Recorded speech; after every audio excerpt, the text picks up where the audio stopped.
Meus irmãos, nós vamos fazer a leitura do texto de Apocalipse 18, que será a base para o nosso estudo nesta manhã, tá bom? Apocalipse, capítulo de número 18. Nós vamos orar e depois em seguida procederei com a leitura deste texto, tá bom? Deus bondoso, tomamos mais uma vez a Tua palavra em nossas mãos e suplicamos ao Senhor que fale conosco por meio da Tua palavra. Precisamos ouvir a Tua voz, sendo instruídos, a fim de que vivamos e agrademos ao Senhor em todas as coisas, em todas as circunstâncias. Dá-me a graça, ó Deus, de ler, explicar e aplicar a Tua palavra com fidelidade à vida de cada um e todos nós, a começar em mim. Assim oramos em Cristo, com gratidão e perdão dos nossos pecados. Amém, amém. Apocalipse 18, a partir do verso 1, lemos o seguinte: Depois destas coisas, vi descer do céu outro anjo que tinha grande autoridade, e a terra se iluminou com a sua glória. Então exclamou com potente voz, dizendo: Caiu a grande Babilônia e se tornou morada de demônios, covil de toda espécie de espírito imundo e esconderijo de todo gênero de ave imunda e detestável. Pois todas as nações têm bebido do vinho do furor da sua prostituição. Com ela se prostituíram os reis da terra, também os mercadores da terra se enriqueceram à custa da sua luxúria. Ouvi outra voz do céu dizendo: Retirai-vos dela, povo meu, para não serdes cúmplices em seus pecados e para não participardes dos seus flagelos, porque os seus pecados se acumularam até o céu, e Deus se lembrou dos atos iníquos que ela praticou. Dai-lhe em retribuição, como também ela retribuiu, pagai-lhe em dobro segundo as suas obras, e no cálice em que ela misturou bebidas, misturai dobrado para ela. O quanto a si mesmo se glorificou e viveu em luxúria, dai-lhe em igual medida tormento e pranto, porque diz consigo mesma: Estou sentada como rainha, viúva não sou, pranto nunca hei de ver. Por isso, em um só dia, sobrevirão os seus flagelos, morte, pranto e fome, e será consumida no fogo, porque poderoso é o Senhor Deus que a julgou. Ora, chorarão e se lamentarão sobre ela os reis da terra que com ela se prostituíram e viveram em luxúria, quando virem a fumaceira do seu incêndio. E conservando-se de longe pelo medo do seu tormento, dizem: Ai, ai, tu, a grande cidade Babilônia, tu, poderosa cidade, pois em uma só hora chegou o teu juízo. E sobre ela choram e pranteiam os mercadores da terra, porque já ninguém compra a sua mercadoria de ouro, de prata, de pedras preciosas, de pérolas, de linho finíssimo, de púrpura, de seda, de escarlata, e toda espécie de madeira odorífera, todo gênero de objeto de marfim, toda qualidade de móvel de madeira preciosíssima, de bronze, de ferro e de mármore, e canela de cheiro, especiarias, incenso, unguento, bálsamo, vinho, azeite, flor de farinha, trigo, gado e ovelhas, e de cavalos, de carros, de escravos e até almas humanas. O fruto sazonado que a tua alma tanto apeteceu se apartou de ti, e para ti se extinguiu tudo o que é delicado e esplêndido, e nunca jamais serão achados. Os mercadores destas coisas, que por meio delas se enriqueceram, conservar-se-ão de longe, pelo medo do seu tormento, chorando e pranteando, dizendo: Ai, ai da grande cidade que estava vestida de linho finíssimo, de púrpura e de escarlata, adornada de ouro e de pedras preciosas e de pérolas, porque em uma só hora ficou devastada tamanha riqueza. E todo piloto, e todo aquele que navegava livremente, e marinheiros, e quantos labutam no mar, conservaram-se de longe. Então vendo a fumaceira do seu incêndio, gritavam: que cidade se compara à grande cidade? Lançaram pó sobre a cabeça e, chorando e pranteando, gritavam: ai, ai da grande cidade, na qual se enriqueceram todos os que possuíam navios no mar, à custa da sua opulência, porque em uma só hora foi devastada. Exultai sobre ela, ó céus, e vós, santos, apóstolos e profetas, porque Deus contra ela julgou a vossa causa.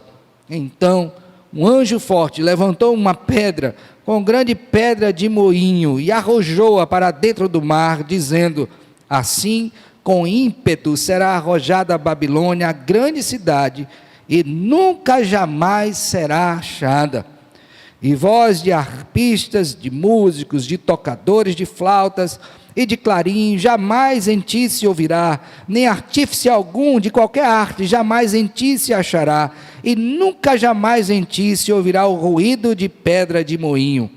Também jamais em ti brilhará luz de candeia, nem voz de noivo ou de noiva, jamais em ti se ouvirá, pois os teus mercadores foram os grandes da terra, porque todas as nações foram seduzidas pela tua feitiçaria. E nela se achou o sangue de profetas, de santos e de todos os que foram mortos sobre a terra. Amém. Já oramos. Irmãos, nós temos diante de nós um quadro terrível. Terrível no sentido que aponta à destruição que a grande Babilônia, como o texto mesmo nos diz, a mãe das meretrizes e das abominações da terra, está sofrendo. E certamente você deve se questionar, ou pelo menos indagar quando observa isso, mas por que essas coisas estão acontecendo dessa forma? E aqui você precisa compreender que o Senhor Deus, tendo falado quais eram os inimigos do Senhor e do seu povo, agora está tratando de cada um deles. Trazendo à memória dos irmãos, lembre que o próprio João inspiradamente apresentou estes inimigos: o grande dragão, a besta que emerge do mar, a besta que emerge da terra e a Babilônia. Esses 4 estavam atuando contra Deus e contra o seu povo.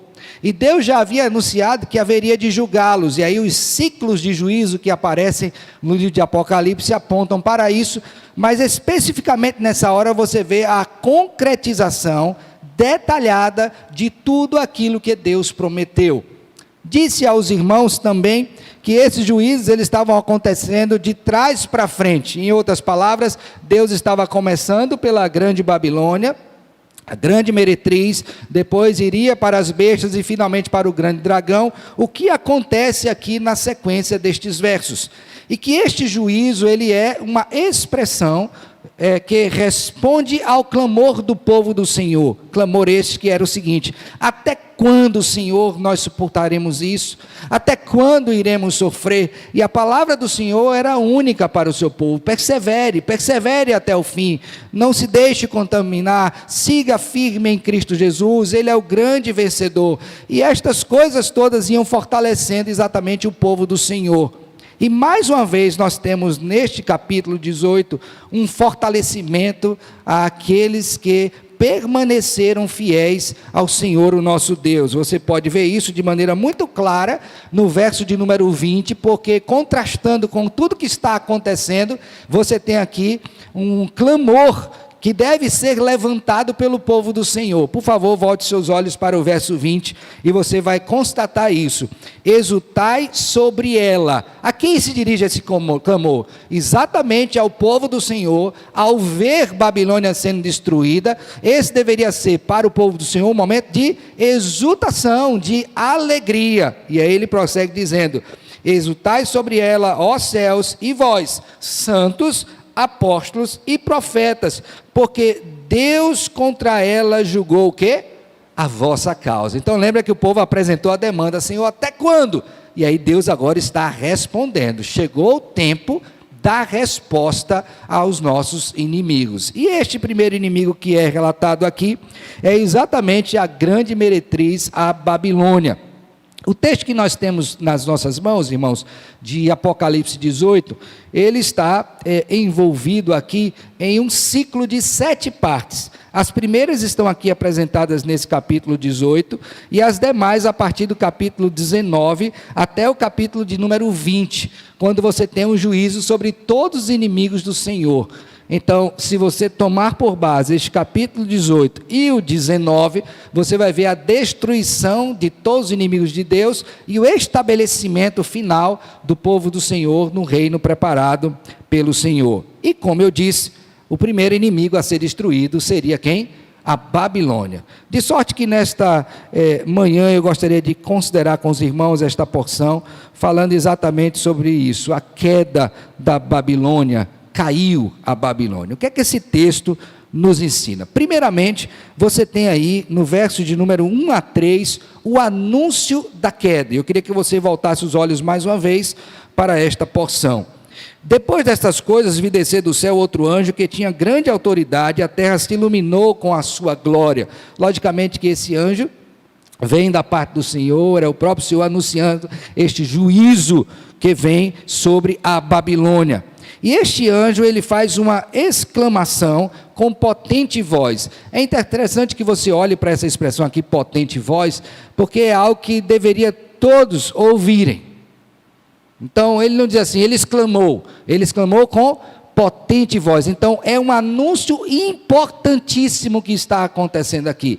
É algo que todos, indistintamente, devem tomar conhecimento. Não só o povo do Senhor, mas também o quê? Os próprios inimigos do Senhor devem estar cientes de que Deus está executando a sua vontade, julgando o quê? A Babilônia. E a forma que ele tem para fazer isso é exatamente fazer este anúncio potente, firme, para que todos possam ouvir. Daí, verso número 2, ele exclamou com potente voz. E esta exclamação é exatamente referente à queda da Babilônia, quando ele diz, caiu a grande Babilônia. Mais uma outra coisa importante aqui, irmãos. Aqui não se trata de uma queda onde a pessoa pode se reerguer, ou o ser que caiu, não. Quando ele está dizendo caiu a grande Babilônia, caiu de uma vez por todas, caiu para sempre, caiu para jamais levantar. Porque é possível que na leitura do texto você faça a consideração, não, ela caiu, mas pode ser que ela levante novamente. E aí onde estaria a esperança do povo de que o juízo seria consumado? Porque se ela caiu e pode levantar, então é possível que eu sofra novamente nas mãos da Babilônia. E não é isso que o texto nos diz. O que ele está dizendo é que ela caiu de uma vez por todas. Caiu para sempre. Caiu para jamais levantar. O seu juízo, ele é o quê? Consumado. Não há retorno. É muito importante que você entenda isso. Por quê? Porque, infelizmente, como eu disse, algumas pessoas tomam esse texto e dizem, não, por um tempo, logo volta e nós vamos sofrer as mesmas coisas, e Deus não está dando esta informação, pelo contrário, Ele está dizendo que a obra ela é consumada. E aqui lembrem, né, quando os flagelos são anunciados, esta expressão está consumada, ela está presente. Ou seja, o que Deus disse que faria, Ele está fazendo, e de uma vez por todas. Então, este anúncio, ele é um anúncio poderoso para atingir a todos, e é um anúncio de caráter final e permanente. O texto prossegue, no verso 2, diz, caiu a grande Babilônia, e se tornou morada de demônios, covil de toda espécie de espírito imundo, esconderijo de todo gênero, de ave imunda e detestável. Note bem que a queda dela faz com que ela se torne, diante daqueles que estão a ver, um lugar deplorável, um lugar onde ninguém gostaria de estar, de habitar, de permanecer, quiçá de passar por perto. E aqui há um contraste muito importante, que é o seguinte, aquela que era a cidade desejável, agora se torna a cidade o quê? Indesejável. Em outras palavras, o juízo de Deus traz sobre ela uma grande maldição, de tal sorte que ninguém gostará de estar ali presente. Daí esta ênfase, né? Que a grande Babilônia se tornou morada de quê? de demônios, covil de toda espécie de espírito imundo, esconderijo de todo gênero de ave imunda e detestável. Por quê? Porque todas as nações têm bebido do vinho do furor da sua prostituição. Com ela se prostituíram os reis da terra, também os mercadores da terra se enriqueceram à custa da sua o quê? Luxúria. Então Deus está fazendo um anúncio poderoso, mostrando que esse anúncio é final, mostrando qual será o estado em que Babilônia se tornará após esse juízo, e mostrando também, irmãos, que havia uma cumplicidade entre aqueles que tinham interesse na forma como ela era, como se portava, e que agora já não terão mais. Agora tem um detalhe aqui muito importante, que na medida em que o texto avança, nesse verso 2 e 3, note bem que no verso 3 diz assim: pois todas as nações têm bebido do furor da sua prostituição. É uma ação contínua. Em outras palavras, é possível que tenhamos aqui o seguinte: mesmo diante do anúncio da queda de Babilônia, aqueles que estão cativos por ela não conseguirão sair dessa situação e serão conjuntamente julgados, sofrerão os mesmos flagelos. E eu creio que essa interpretação faz uso ao texto, porque exatamente a partir do verso de número 4, você tem um alerta para o povo do Senhor para sair de lá. Então é como se estivesse dizendo o seguinte: imagine você, pai ou mãe, está dando um aviso ao seu filho, né? E disse: meu filho, sai daí porque isso vai dar errado. E aquele menino, ele insiste em ficar naquele local, finalmente acontece algo ruim, e ele sofre exatamente porque não obedeceu ao comando de sair daquele lugar. Então sofreu aquele lugar, o tormento, e quem estava presente sofreu igualmente. Então é essa a ideia que está sendo passada aqui. Babilônia caiu, essa ação de Deus, ela é final, ela é permanente, todos devem saber disso. É um anúncio que vai abranger a todos, é um anúncio que vai transformar também esta Babilônia em um lugar indesejável, mas infelizmente aqueles que têm relação com ela não conseguirão sair dado este grau de comprometimento em que se acham.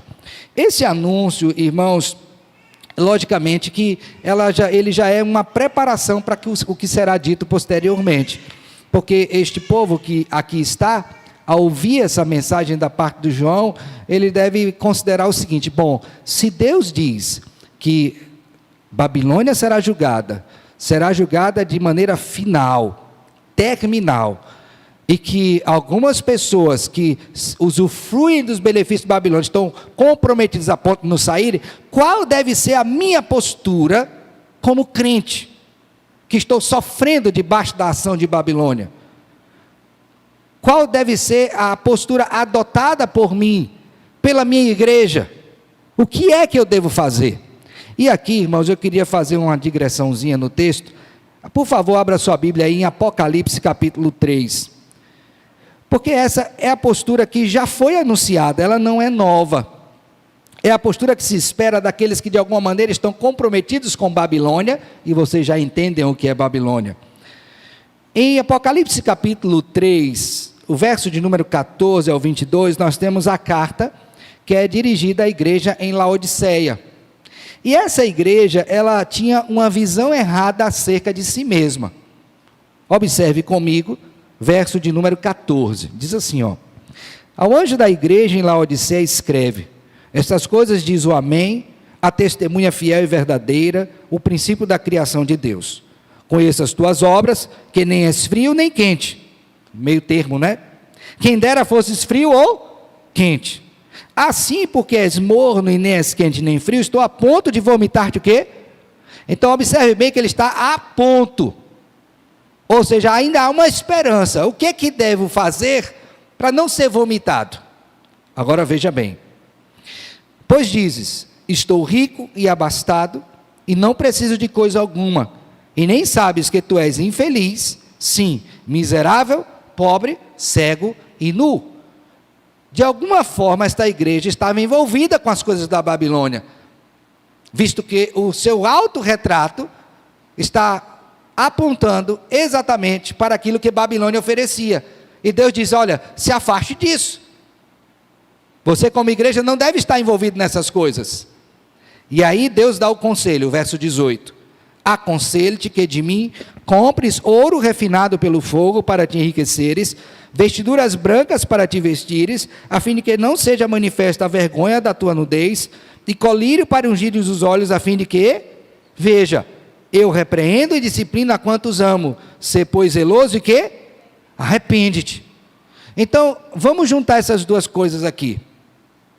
Aqueles a quem Deus ama, Ele alerta para que rapidamente saiam do pecado e voltem-se para Ele em arrependimento e fé. Quando você tem um anúncio da queda de Babilônia, Deus está dizendo, olha, a queda é final, a queda vai tornar a Babilônia um lugar indesejável, mas aqueles que estão comprometidos com ela terão dificuldade, porque estão usufruindo dela os seus benefícios, benefícios esses que não são os benefícios que eu tenho para oferecer. E aí lembre de Apocalipse 3, compre de mim o ouro, compre de mim o linho, compre de mim aquilo que verdadeiramente é o quê? Precioso. Então, o crente desta igreja, por exemplo, de Laodiceia, quando ouvisse isso, diria, realmente eu não posso me comprometer com quem? Com a Babilônia. Eu não devo me entremear com ela, eu não devo coabitar com estes, porque isso é um risco. Primeiro, a questão do testemunho, como servo do Senhor, e segundo, porque isso certamente trará um dano para a minha vida. Então, esse anúncio inicial da queda de Babilônia é, mais uma vez, um alerta de Deus, não tão explícito como é o seguinte, mas para que este povo saiba o que há de acontecer com aqueles que estiverem de alguma forma relacionados com quem? Com a Babilônia. Ok? Então, na primeira parte, o que é que nós temos? O anúncio da queda de Babilônia. Depois nós temos aí, irmãos, dos versos número 4 a 8, o alerta para o povo do Senhor. Então agora Deus, mais uma vez mostrando a sua misericórdia, vai chamar a atenção do seu povo. E note bem como ele o faz. Ouvi outra voz do céu, então teve uma voz anunciando o quê? O juízo, e uma outra agora anunciando algo novo. O quê? Dizendo, retirai-vos dela, povo meu, para não serdes cúmplices em seus pecados, e para não participardes dos seus o quê? Flagelos. Então, qual é a essência deste verso 4 a 8? É o aviso de Deus, o anúncio do Senhor para o seu povo, para que esse povo saia de Babilônia, retire-se dela. E aqui, irmãos, a gente pode ter uma percepção que eu creio que deve ser ajustada, tá? Então, vamos lá. Eu poderia dizer assim, saia da igreja, ok? Então eu saio, abro essa porta e vou para fora do templo. Seria, do ponto de vista físico, eu sair deste lugar, sair de um espaço físico para outro. A ideia de sair aqui não diz respeito a sair fisicamente, mas sair de que ponto? Espiritualmente, a ligação que eu tenho do coração com estas coisas. Logicamente que você pode tomar como exemplo o texto de Gênesis, a partir do capítulo 19, quando Sodoma e Gomorra serão destruídas, ou foram destruídas. E aí Deus orienta Ló que saia com a sua família daquele local, lembram disso, né?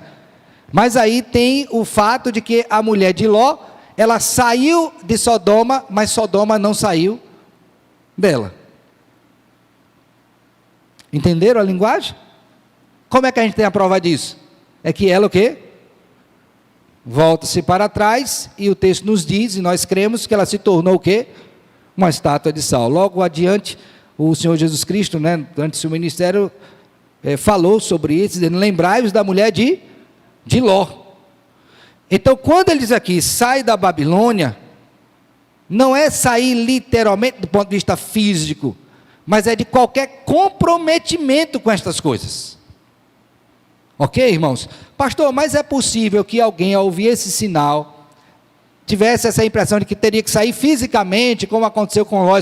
Pode, mas lembre que o contexto aqui é do Império Romano, e a grande maioria dos cristãos eram escravos, então como é que eles iam sair? Então a ideia de sair aqui, irmãos, retirai-vos dela, povo meu, não é retirar-se fisicamente, mas retirar-se o quê? Espiritualmente, emocionalmente, essa dependência desse sistema.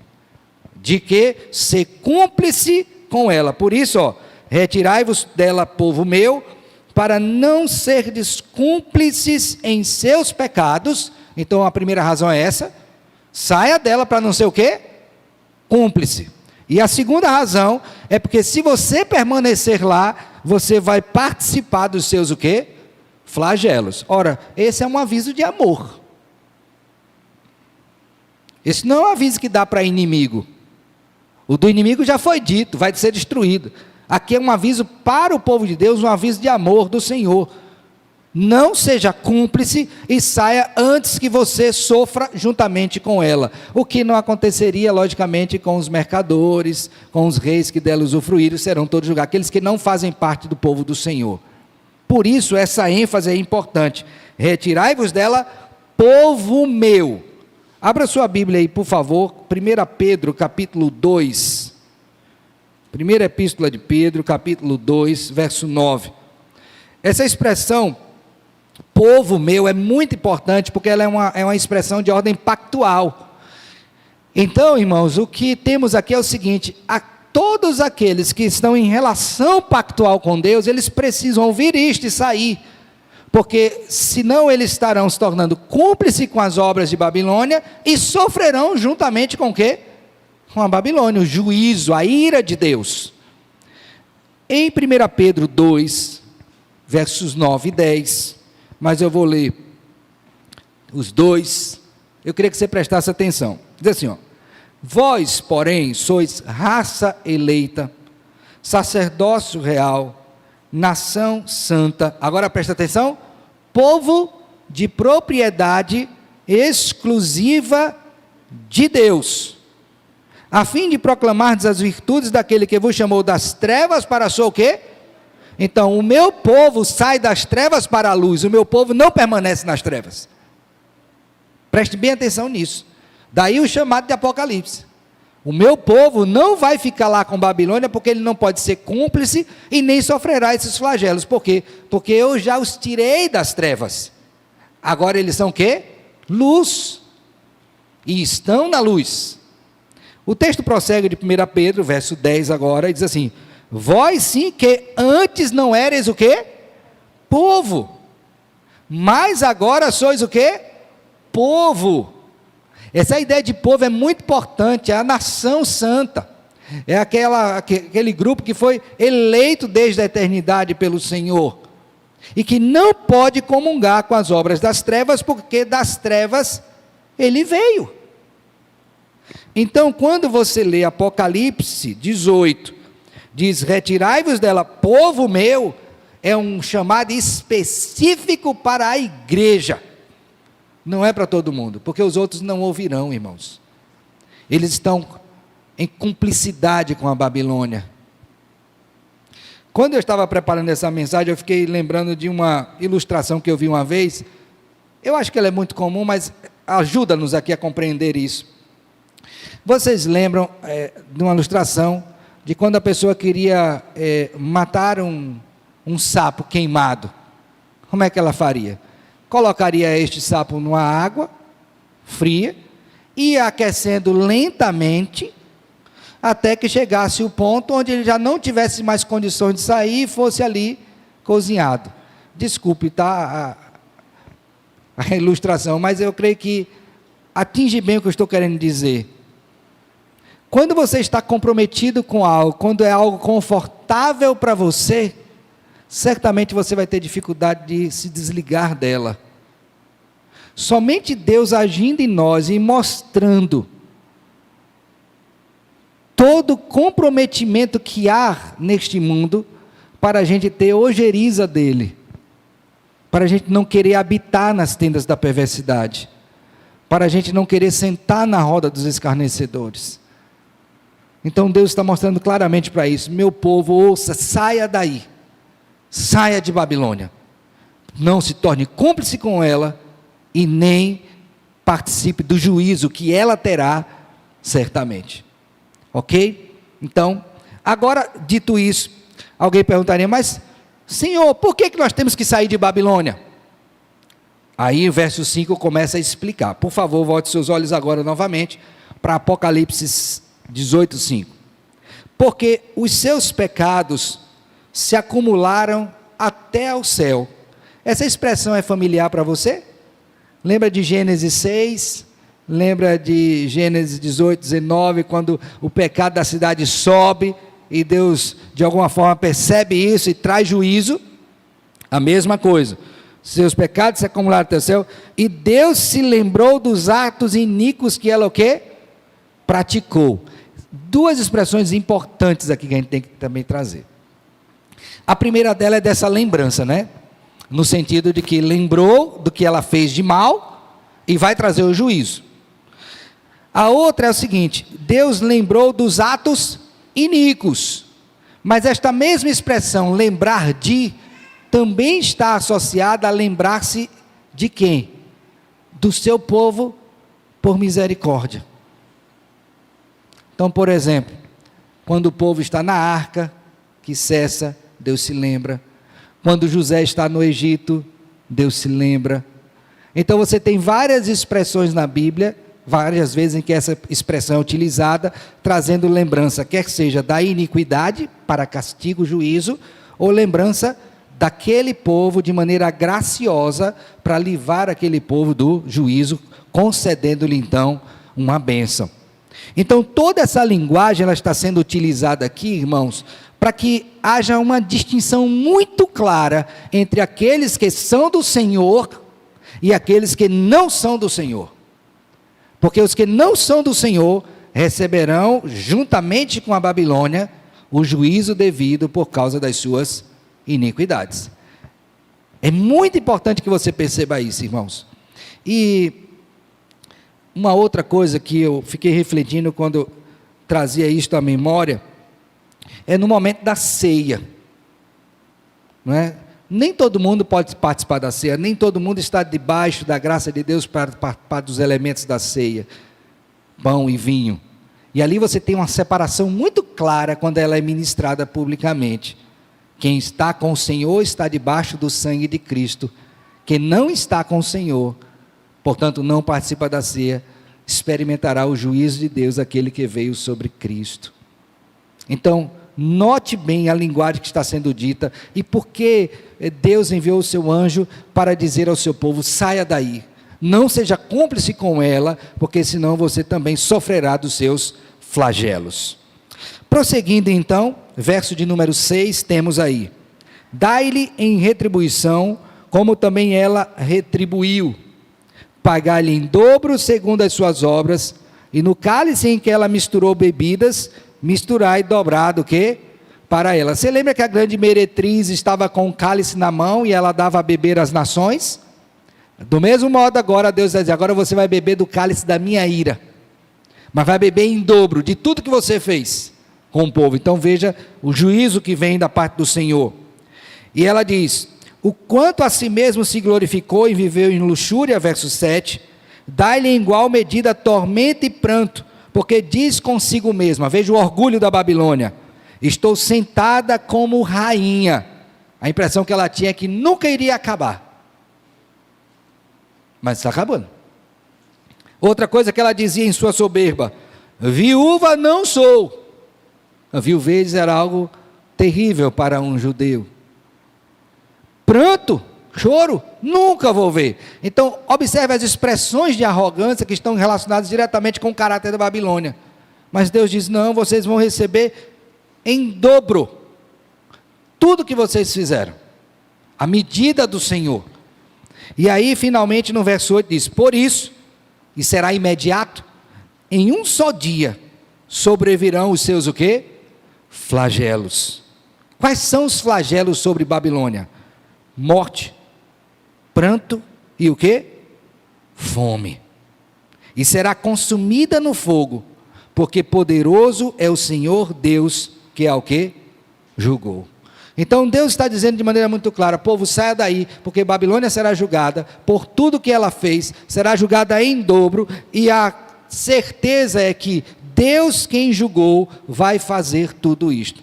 Mais uma vez aqui eu queria que você atentasse para a parte final deste verso de número 8. Olha o que é dito aí, ó. Poderoso é o Senhor Deus que a o quê? Que a julgou. Por que esta estrutura está posta aí neste final do juízo?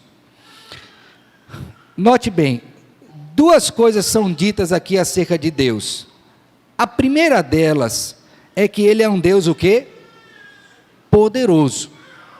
E a relação de poder aqui está relacionada com o ato de soberania. Então, Deus é soberano, ele tem poder para fazer tudo o que ele disse que faria. Ok? Então, nada, absolutamente nada foge ao seu comando, ao seu poder. Agora, o que é que ele disse que faria? Ele daria à Babilônia o que ela merece. E como que ele chegou a essa conclusão? Porque ele a julgou. Então, diante de quem Babilônia foi julgada? Do justo juiz, que é o mesmo que tem todo o poder para dar à Babilônia o castigo que ela o quê? Merece. Então, quando o cristão naquela época ouvisse isso, lembraria o seguinte: então quer dizer que não é o rei de Roma, o César, que tem poder. Quem tem poder é o rei dos reis, é o Senhor dos senhores. Então, por mais que eles tentem evitar o juízo, não há como evitar, porque é certo. Porque o Deus Todo-Poderoso, o Rei dos reis, o Senhor dos senhores, foi quem julgou e condenou a Babilônia e aplicará a sentença que a ela foi proferida. Ok? Então, diante disso, o povo se sentiria amado, porque recebeu o aviso para sair dali, e ao mesmo tempo também confortado por saber que o juízo da Babilônia, ele é o quê? É certo. Então nós temos já duas coisas aqui. Primeiramente, o anúncio da queda, depois o quê? O alerta para o povo do Senhor. A terceira coisa que nós temos aqui, irmãos, e é uma porção um pouquinho maior, vai do verso número 9, alguns dividem até o 20, mas eu separei, coloquei até o 19, porque eu acho que o 20, embora esteja ligado, mas ele traz uma ideia diferente. Observe comigo que desses versos de número 9 a 19, você tem o lamento e o choro por conta da Babilônia, ok? Mas aí você deveria pensar o seguinte: quem está chorando por Babilônia? Quem está chorando? Aí então vamos excluir, tá? Deus está chorando por Babilônia? Não, Deus não está chorando. O povo de Deus está chorando por Babilônia?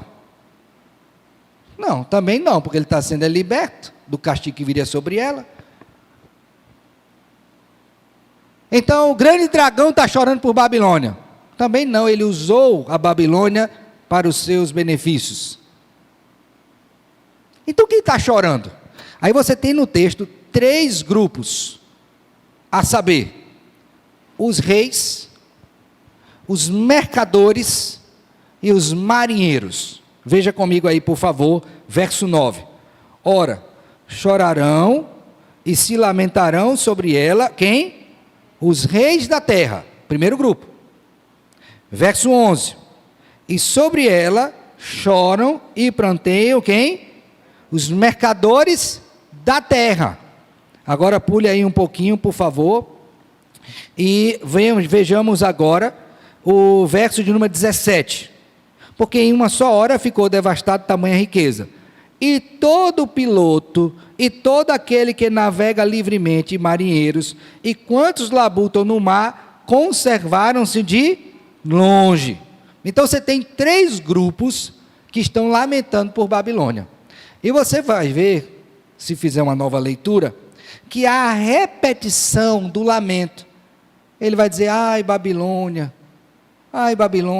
nós usufruíamos de você. Então essa é uma repetição. E a outra é que eles não se aproximam de Babilônia para de algum modo ajudá-la. E aqui é o que temos de estranho. Por quê, irmãos? Vamos dar uma olhadinha no primeiro para você entender a estrutura do que eu estou dizendo. Volte seus olhos novamente aí para o verso 9 do capítulo 18. Diz assim: ora, chorarão e se lamentarão sobre ela, digo, os reis da terra, que com ela se prostituírem e viverem em luxúria, quando virem a fumaceira do seu incêndio. Então você tem quem vai chorar e que tipo de relacionamento esse grupo tinha com Babilônia. No caso dos reis, eles se prostituíam, viviam na luxúria dela. No caso daqueles que são os mercadores, veja o verso 11, chorem e planteiem os mercadores da terra, porque já ninguém compra a sua mercadoria. A razão é outra, mas há choro. Então qual é a estrutura? Quem chora, por que chora, e aí tem uma outra informação, verso 10. E conservando-se de longe, pelo medo do seu tormento, dizem, ai, ai, tu grande cidade Babilônia, tu poderosa cidade, pois em uma só hora chegou o quê? O seu juízo. Então, o que é que há de estranho nisso aqui? É que geralmente quando você chora por alguém, você lamenta, o que é que se espera que você faça com a pessoa que está sofrendo? Você se aproxime dela. Então, imagine que você vai a um local e tem uma criança ali que está chorando, que machucou o pé, ela está chorando, e você se compadece dela, você se aproxima dela e pergunta, o que foi que aconteceu? Está precisando de alguma ajuda? Mas o que há estranho nesse texto é que aqueles que se aproveitaram de Babilônia não se aproximaram dela para livrá-la. E aqui há a revelação de um motivo. É que eles se aproximavam de Babilônia não pelo que Babilônia era, mas pelo que ela podia o quê? Oferecer. Era uma relação de quê? De interesse. Não havia amor aqui. Havia o quê? Interesse. E aí eu fui pensar sobre interesse, tá bom? Porque a pessoa disse, não pastor, mas tudo que nós fazemos tem um interesse. E é verdade. Como é que você vai fazer algo sem interesse? Em outras palavras, tem um motivo. O que eu estou falando aqui não é que esses mercadores, reis e navegantes deveriam ser destituídos de interesse. Mas o interesse ele era o quê? Impuro, pecaminoso. Era mesquinho. Então só se aproximavam dela enquanto ela tinha algo para o quê? Oferecer. E aqui a gente tem que fazer uma autoavaliação, me permita o parênteses, acerca do nosso relacionamento com Deus. Por que nós nos aproximamos do Senhor, irmãos? É tão somente pelo que Ele pode nos dar, ou porque o amamos? Para que você saiba disso, basta analisar os momentos de diversidade em que você passa na vida, com escassez. Você abandona Deus? Blasfema do seu santo nome? Na prática, né? Deixa de vir à igreja, para de dizimar, de ofertar, já não quer mais trabalhar, porque você não tem mais proveito. Ele já não tem mais o que lhe oferecer, então você chora até de longe, mas não se aproxima, não se compadece, porque a motivação está errada. Não é que você deveria ser destituído de interesse, é porque interesse tem motivos errados. E irmãos, parece que da forma que temos visto aqui nesse texto, acontece no nosso relacionamento com Deus, acontece no nosso relacionamento com os nossos irmãos em Cristo, com o nosso próximo, infelizmente. Enquanto aquela pessoa tem caldo como uma laranja, né, que a gente pode espremer e usar, está ótimo, mas acabou, despreza, choro de longe, mas não me aproximo. O texto é muito claro em afirmar que essas relações que existiam entre essas pessoas são relações pecaminosas, não estão feitas na base correta. Diga, meu filho.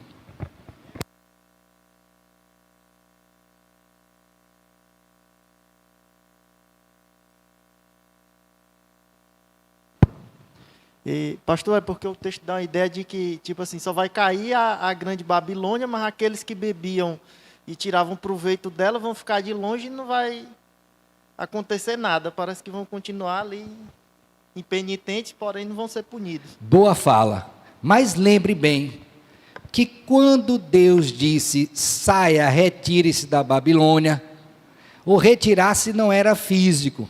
Então, mesmo que eles permaneçam à distância, o coração deles ainda está apegado àquilo. Logo, serão alvos também do mesmo quê? Do mesmo juízo. Então, não adianta eu ficar de longe, porque você foi cúmplice. Se ela estivesse bem, você estaria com ela. Você não está deixando-a ao largo, porque você entendeu que está errado, movido por arrependimento. É porque ela não te dá mais o que você desejava. Então, quando você vai analisar os motivos, mesmo que eles tenham essa postura que revela uma postura pecaminosa, né, um coração corrompido, mesmo assim, eles também serão alvos do juízo do Senhor. Então, os reis, os mercadores da terra, os mercadores do mar, aqui o grupo delineado, todos eles experimentarão juízo. Só há uma forma, um modo, um caminho para não experimentar esse juízo, aqui ela está aqui debaixo, e os demais inimigos do Senhor. Qual é? Qual é a forma que a gente tem de se livrar do juízo eterno, dada pelo Senhor? Nos refugiar em Cristo, arrependimento e fé. De outra sorte, não importa. Você pode até se afastar, por motivos errados, daquele que é o instrumento de corrupção, mas está comprometido, vai sofrer do mesmo jeito. Então, por isso que eu fiz aquela ênfase do retirar. Não é retirar fisicamente, não é sair de Sodoma, mas Sodoma ficar dentro de você. É sair, é limpar o coração. Isso é muito importante. Ficou claro? Então, ainda que eles queiram evitar a relação, mas estão igualmente o quê? Comprometidos. Ficou claro, irmãos? Tem alguma pergunta, alguma colocação que queira fazer? Tranquilo? Então vamos analisar aqui. Tem uma outra coisa que chama a atenção, além da estrutura. Sobre a estrutura, entenderam? Quem lamentou, que tipo de relação ele tinha com Babilônia, né? E qual foi a postura dele, que foi o quê? Ficar de longe. Eu lamento, mas é o quê? É de longe. Nesse período de Covid, né? Mais um parênteses aqui, foi uma coisa interessante, né? Porque a gente às vezes lamentava pela pessoa, chorava por ela, mas era um medo de encostar terrível.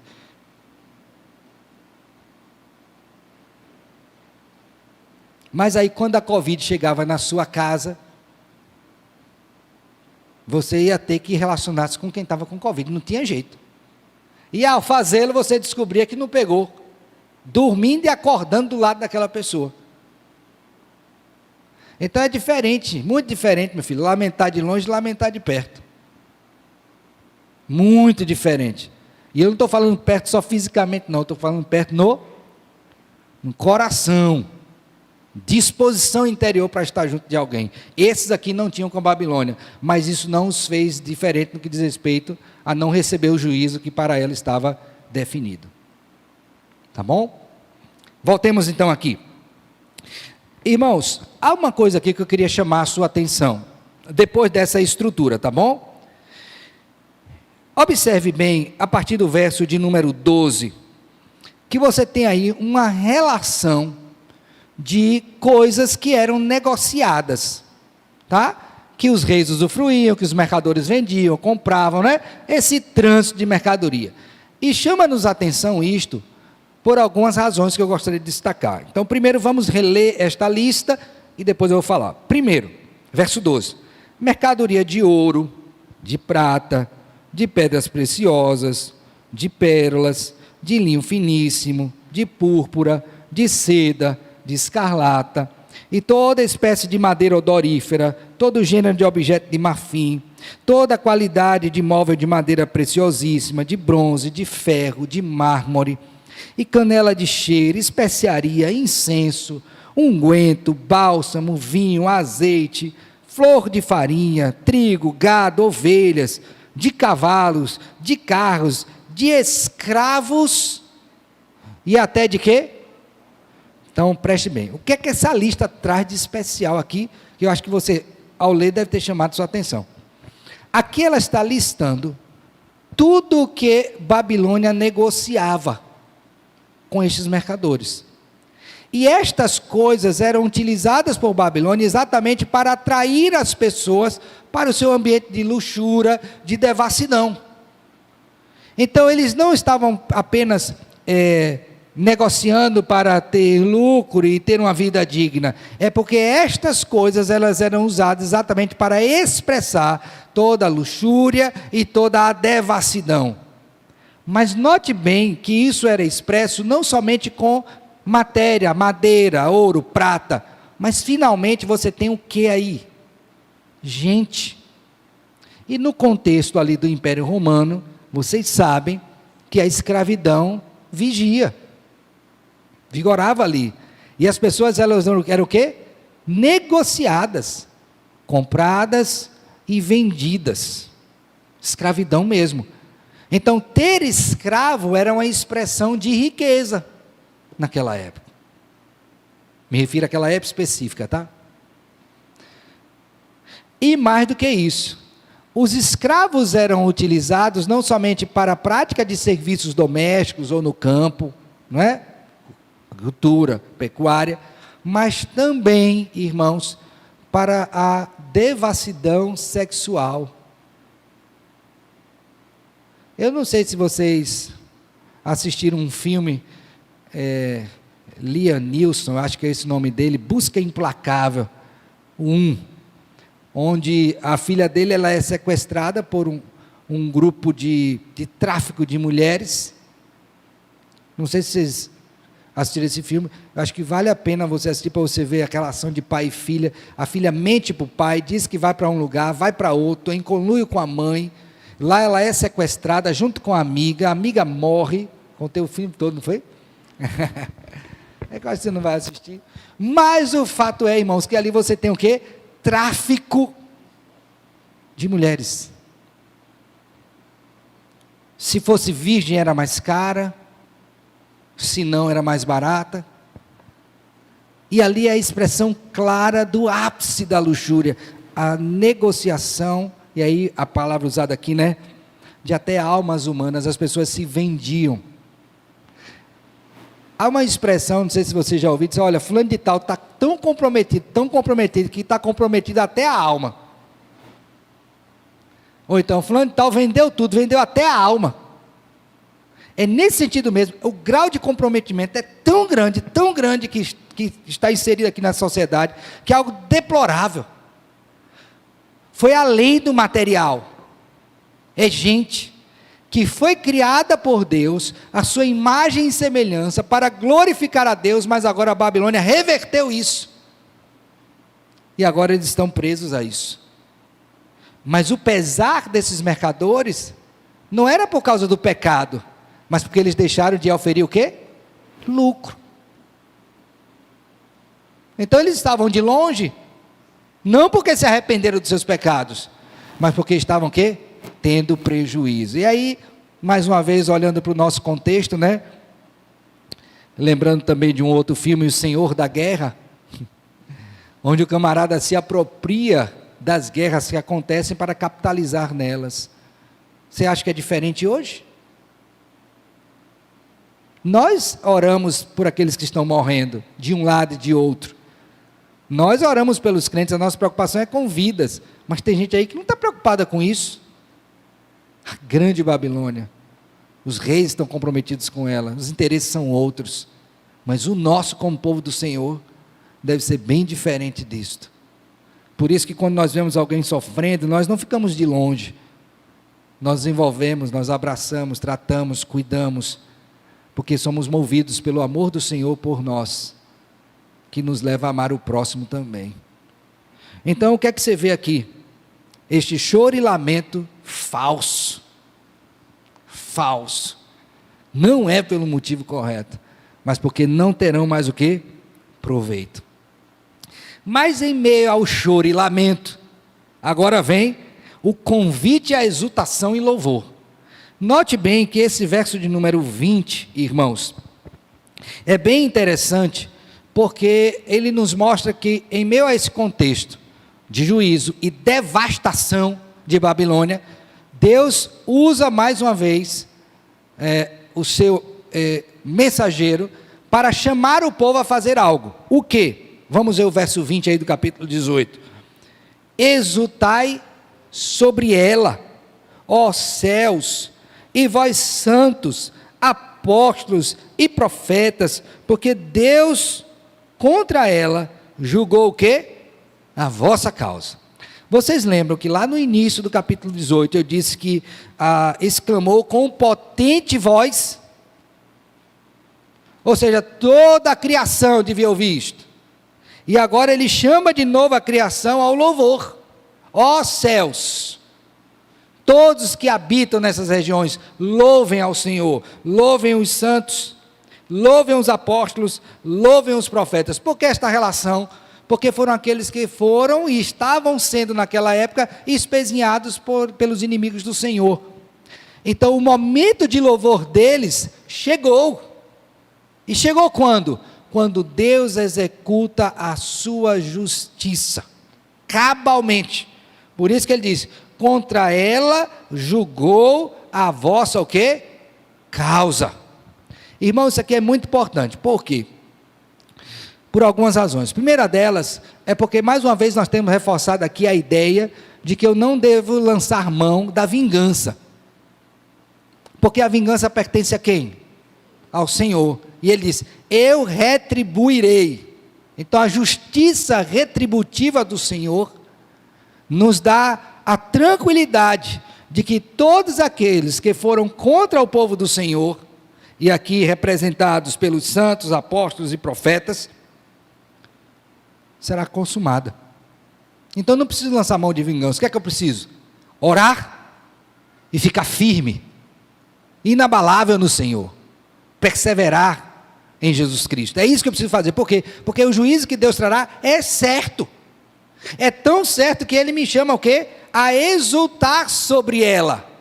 Irmãos, essa aqui é uma expressão também muito importante no que diz respeito ao seguinte: quando o vencido chegava nas linhas, do vencedor, então havia uma festa de comemoração dos vitoriosos.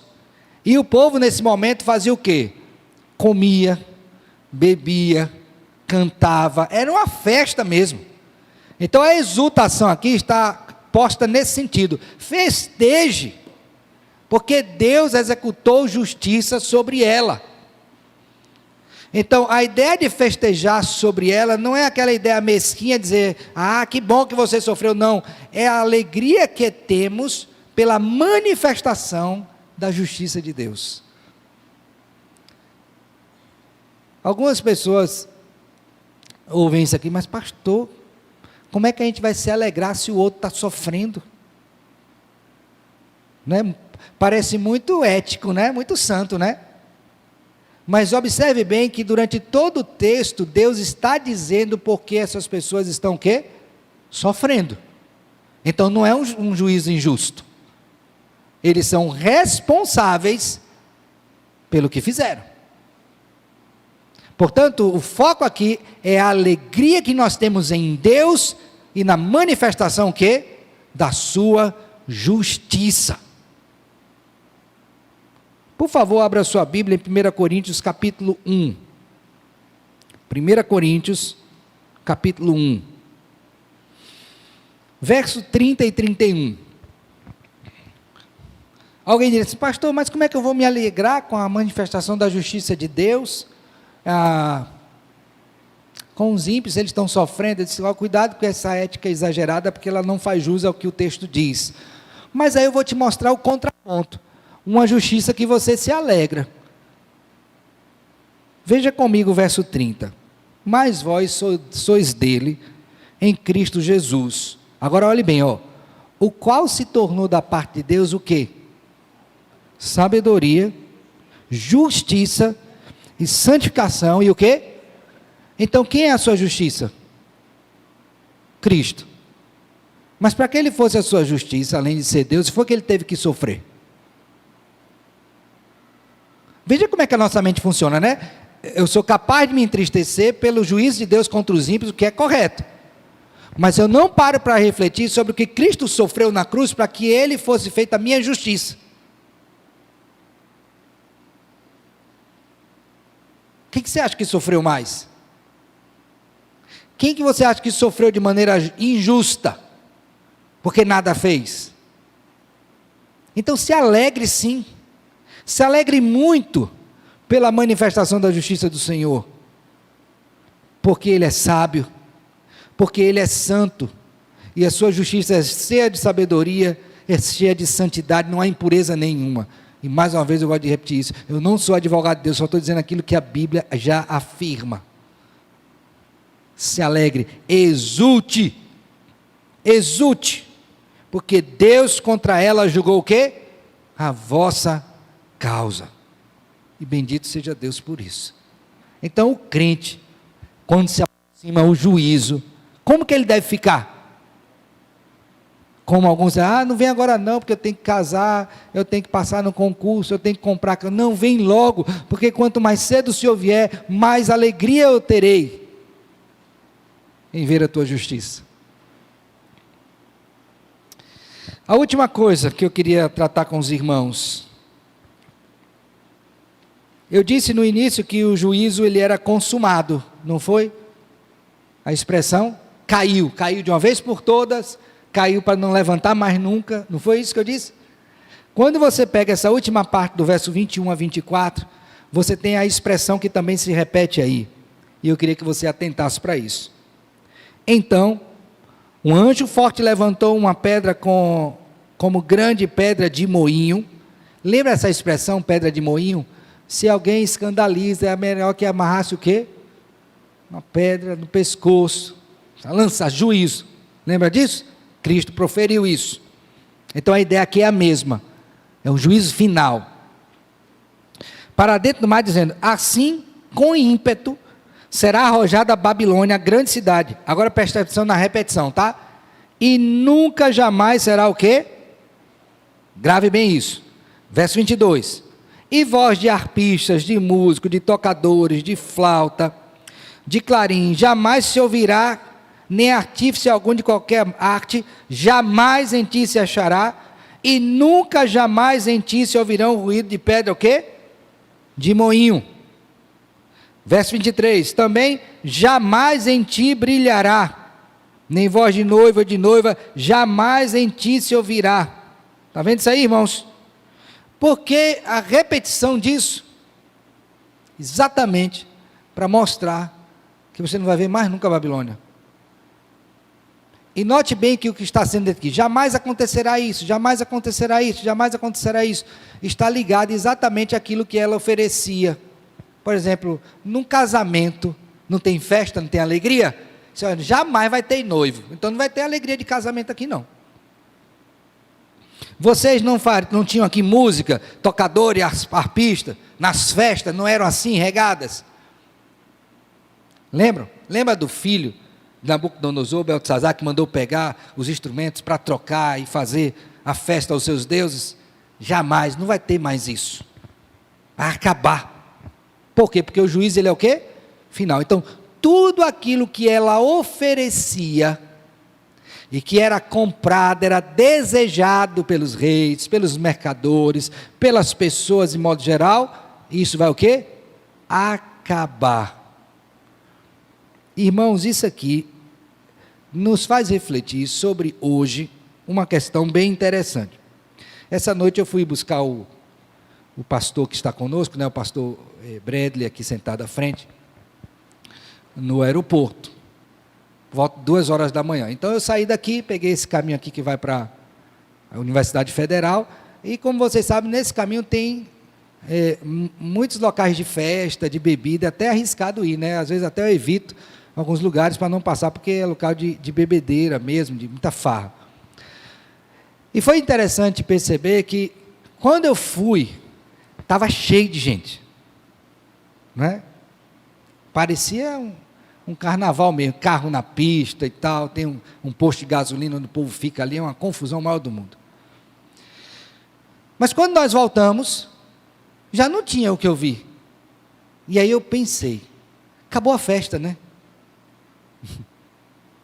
Só outra agora para trazer alegria de novo, né? E outra, e outra, e outra, e outra.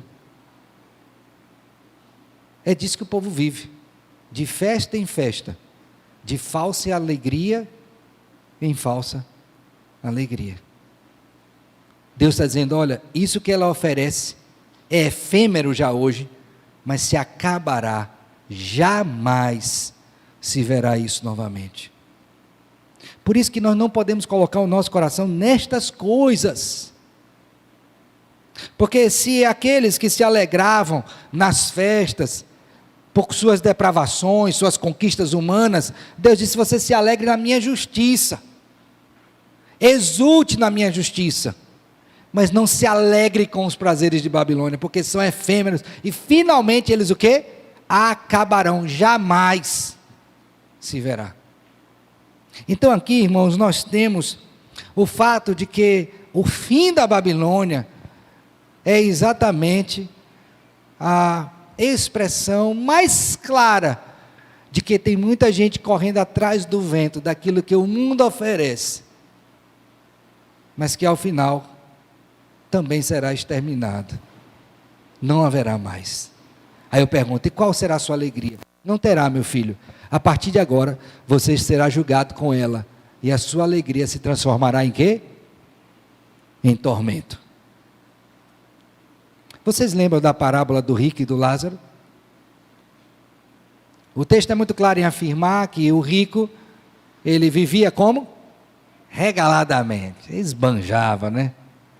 Todo tipo de prazer que podia ter, ele tinha. Quando ele morreu, e Lázaro também morreu, diz que ele morreu e foi sepultado. Lázaro diz que ele morreu e foi acolhido por Abraão no seu seio, e começou a ter bonança. E o rico, no Hades, em tormento, pedia para tocar e trazer algum tipo de alívio, por conta do seu tormento. Acabou a alegria, irmão.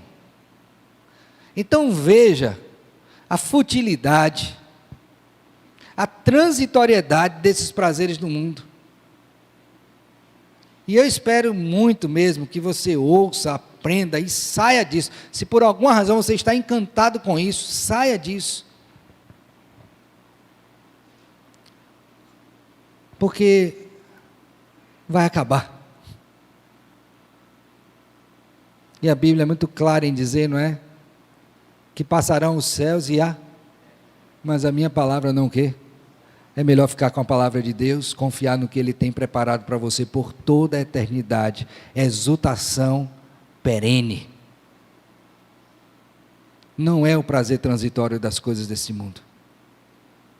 Então não se iluda. Abra os seus olhos.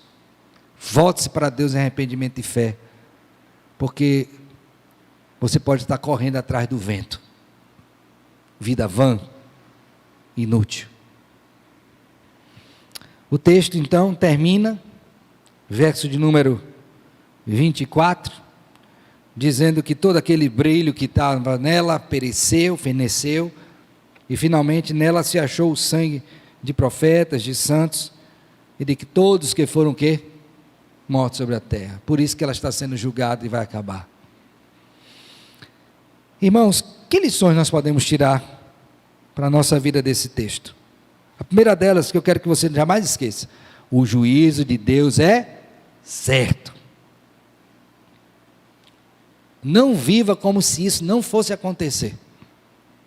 Haverá um dia em que teremos que prestar contas diante do Senhor. E se nós não estivermos em Jesus Cristo, irmãos, o nosso fim será junto com a Babilônia. Então, por favor, e o por favor é meu, não é de Deus, pare, reflita, pense sobre a sua vida, sobre o que você está correndo atrás, perdendo seu tempo, investindo a sua vida, a sua vitalidade. Se arrependa, se estiver no caminho errado, e volte-se para Deus, porque o juízo é o quê? É certo. Ele é final, ele é terrível, porque horrenda coisa é cair nas mãos do Deus vivo. Pense nisso. A segunda coisa que eu queria que você considerasse também: tome cuidado, retire-se da Babilônia. Irmãos, eu lendo esse texto, eu fiquei pensando, eu disse, meu Deus, é possível que tenha tanta gente na igreja, que o corpo está aqui, mas a alma está em outro lugar, presa a outras questões. Ele até fez o catecúmenos, fez a profissão de fé, né? Batizou, tem nome de crente, tem jeito de crente, mas o coração pode não ser de crente. Ele saiu do mundo, mas o mundo o quê? Então ele está desejando as mesmas coisas que desejava antes. E de alguma forma até tenta racionalizar isso, para dizer assim, não, eu posso conseguir porque há uma motivação correta. Meu filho, Deus conhece seu coração, e Ele diz, saia daí, para que você não seja cúmplice com essas coisas, e não sofra com os mesmos flagelos, saia daí. Não tem como haver comunhão entre luz e trevas. Não tem como você desejar as coisas do reino de Deus e desejar as coisas da terra. Deus mesmo nos disse, ajuntai tesouros lá no céu, não aqui na terra. Então, ou nós aprendemos isto, ou vamos ter grande dificuldade. Então, diga, Senhor, limpe o meu coração, e trate meu coração, para que todo mundanismo saia dele. Lembra do apóstolo Paulo, né? Transformai-vos, pela renovação, o quê? Da vossa mente, mente transformada, irmãos. Pensar nas coisas lá do alto, buscar as coisas lá do alto, onde Cristo vive e está sentado. Faça isso. Então, não adianta você ficar lá e cá, porque Deus lhe sonda, e o conselho dele é muito claro, saia daí, retire-se daí, diga, meu irmão, pastor Eliseu, alguém pode dar um microfone para ele ali, por favor.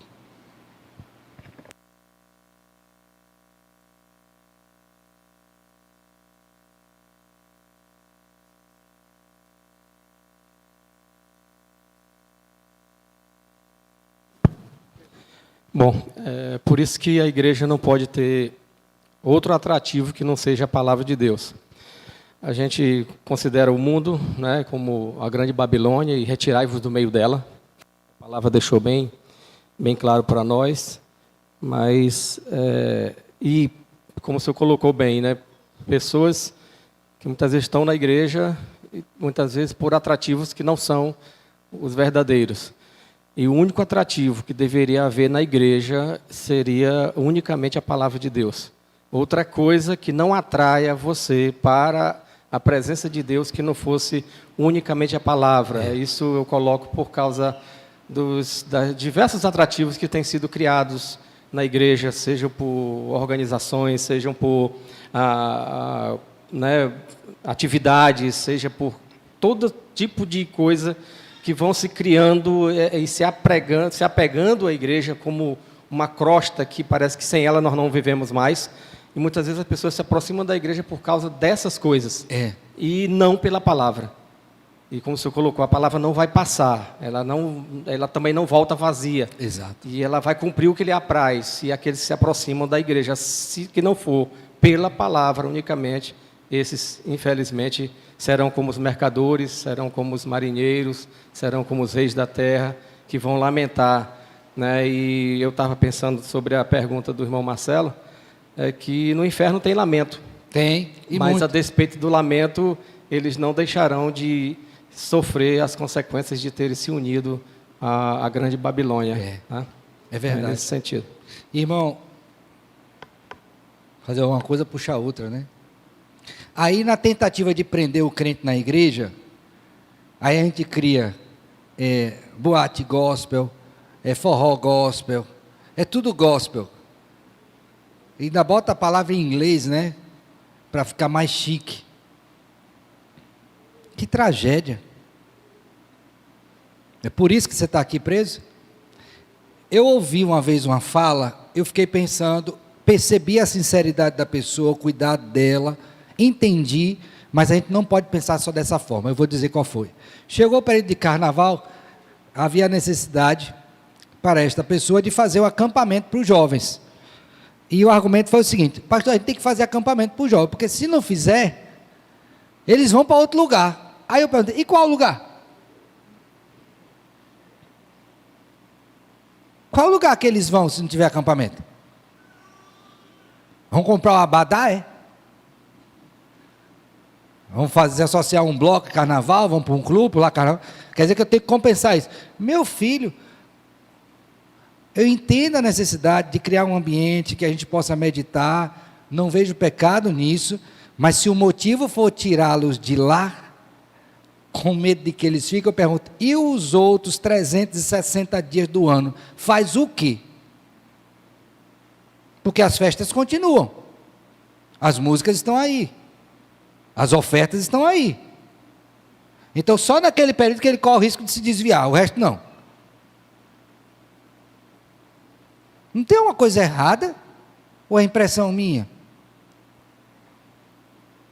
Então eu entendo que passa acampamento, é bom, reunião, vai tratar de um foco específico, comunhão dos santos, né? Coisa boa, é bênção. Mas o motivo tem que ser o correto. Porque ele tem outros 360 dias para fazer coisas que talvez nenhum de nós saiba. E que fazem com que o coração dele fique longe, muito longe de Deus. Então o que o jovem tem que entender, nós crentes, de modo geral, adulto, criança, é que Babilônia tem que sair de dentro da gente, meu filho. Porque até no acampamento pode acontecer coisas da Babilônia. Não é? Aí o camarada acabou de ouvir o louvor, aí depois ele bota o fonezinho no ouvido dele, né, sem fio, né? Through wireless, né? Ainda fica ouvindo ali a música que não tem nada a ver com a mensagem. Mas ninguém está ouvindo, só Deus, né? Então pense bem nisso, retire-se da Babilônia. Não seja cúmplice, porque você será responsabilizado e também sofrerá com os flagelos dela. Retire-se. Tá bom? A última pergunta para a gente finalizar, depois a última fala. Diga, Diácono Raimundo Filho.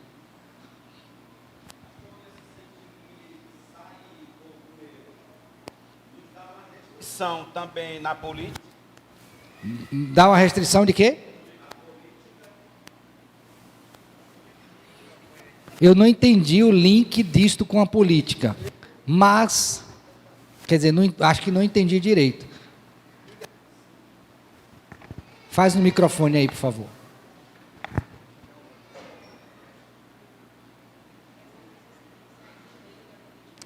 Vamos lá. Se essa compreensão que você está tendo é dizendo que é possível que no ambiente político haja essa corrupção, sim. Então eu tenho que sair de tudo aquilo que aponta para a corrupção que há na Babilônia. E lembre que reis, então toda a parte de governo, comércio, religião, que são as 3 áreas, lembra que eu falei? Religião, o que é que Babilônia oferecia, meretriz? Religião, política e economia. Se há comprometimento, saia dela. Falsa religião, distorções econômicas ou políticas. Tudo aquilo que for contrário a Deus que tiver nisso, saia dela. É isso que devemos fazer. Então, não há como conceber um cristão que defenda aspectos econômicos, religiosos ou políticos contrários à palavra de Deus. Não há como. Então, pense nisso. Quero finalizar dizendo o seguinte, e aqui a gente já está trabalhando. Alegre-se na justiça de Deus. Alegre-se. Não tenha receio de cantar a vitória do povo do Senhor por meio de Jesus Cristo. Tenha alegria no seu coração. Essa é a verdadeira alegria. É a alegria que não passa. É perene. Porque vem de um Deus que é vivo e verdadeiro. Então alegre-se no Senhor. Bendito seja Deus por sua justiça. Bendito seja Deus por executar os seus juízos. Cante isto com alegria, com alegria. E eu espero que fazendo assim, a gente possa viver, mesmo neste mundo, onde Babilônia parece imperar, como se nada lhe fosse acontecer, nós saibamos que há um Deus vivo, que está no trono, reinando soberanamente sobre tudo, conduzindo para o fim glorioso. Que Ele, pois, nos abençoe e nos guarde. Amém. Amém.